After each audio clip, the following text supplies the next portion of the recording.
Today, I want to talk about one of the most important questions we can ask: who is Jesus Christ? Over the centuries, Jesus has been called many things: prophet, teacher, revolutionary. But C.S. Lewis, in his famous work Mere Christianity, challenged us with a sharp choice. He said Jesus must be either Lord, lunatic, or liar. There's no middle ground, no room to say Jesus was just a good teacher. Let me explain why. Jesus, liar?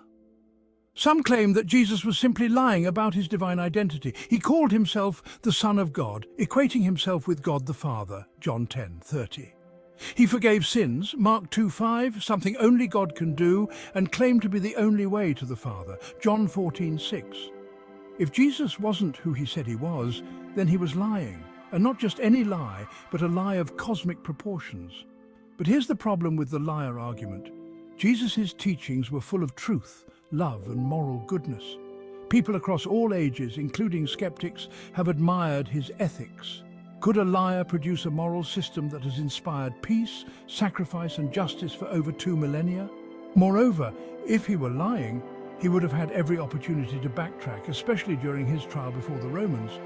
Faced with the cross, most people would abandon a lie to save their lives. But Jesus didn't.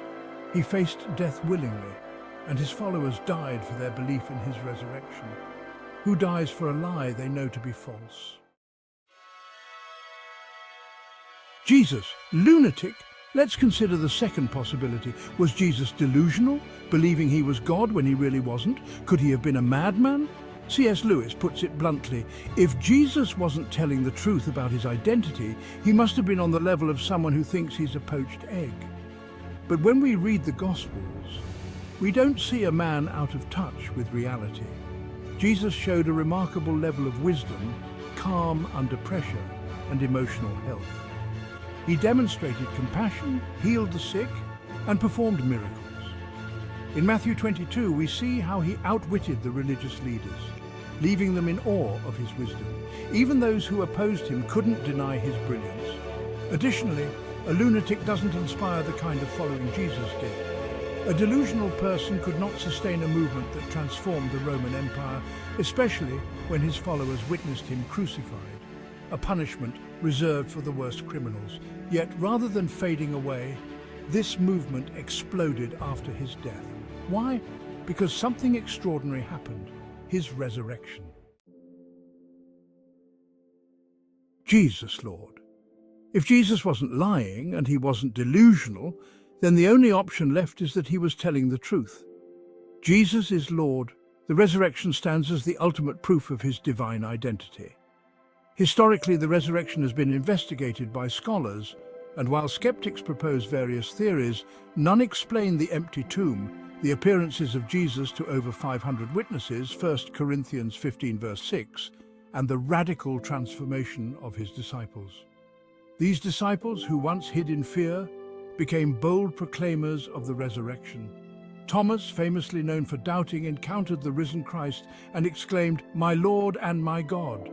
John 20:28. If Jesus rose from the dead, then he is not just a moral teacher. He is the Lord of life, the conqueror of death, and the one who deserves our allegiance. Conclusion: the choice we face. C.S. Lewis framed this decision with clarity. You must make your choice. Either this man was and is the Son of God, or else a madman or something worse. You can shut him up for a fool, you can spit at him and kill him as a demon, or you can fall at his feet and call him Lord and God. But let us not come with any patronizing nonsense about his being a great human teacher. He has not left that open to us, he did not intend to.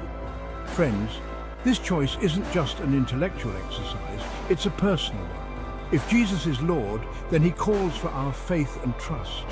He offers forgiveness, new life, and eternal hope. If you're here today and haven't made that decision, I urge you to consider Jesus' words: "I am the resurrection and the life. Whoever believes in me will live even though they die." John 11:25.